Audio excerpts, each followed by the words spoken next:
বিসমিল্লাহির রহমানির রহিম। প্রিয় নেতাকর্মী ভাই বোন, আসসালামু আলাইকুম।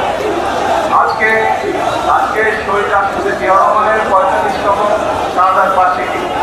আপনারা যারা বহুদিন যাবত দলের সাথে জড়িত আছেন, আপনারা জানেন শহীদ জিয়ার শাহাদাত পরে থেকে আমরা চেষ্টা করি এই দিনটিতে অসহায় মানুষের মধ্যে দাঁড়ানোর জন্য।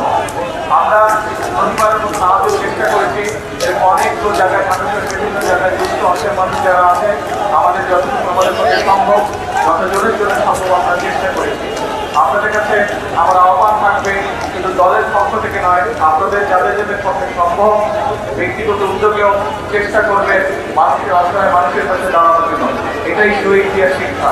আসুন শহীদ জিয়ার এই শাহাদাত বার্ষিকীতে আমরা এটি শপথ গ্রহণ করি যে আমাদের যার যার অবস্থান থেকে, আমরা শুধু রাজনীতি না, রাজনীতির বাইরেও আমরা চেষ্টা করবো যার যার সংখ্যা অবস্থান থেকে, যার যার সামর্থ্য অনুযায়ী অসহায় দুস্থ মানুষের পাশে দাঁড়াতে পারি, তাদের প্রতি আমরা সহযোগিতার সাহায্যের হাত বাড়িয়ে দিতে পারি। আজকের এই দিনে এটিই হোক আমাদের প্রত্যাশা, এটিই হোক আমাদের সাফল্য। এই বক্তব্য রেখে, এই আশা ব্যক্ত করে আমি আমার বক্তব্য শেষ করছি। আল্লাহ হাফেজ। বাংলাদেশ জিন্দাবাদ।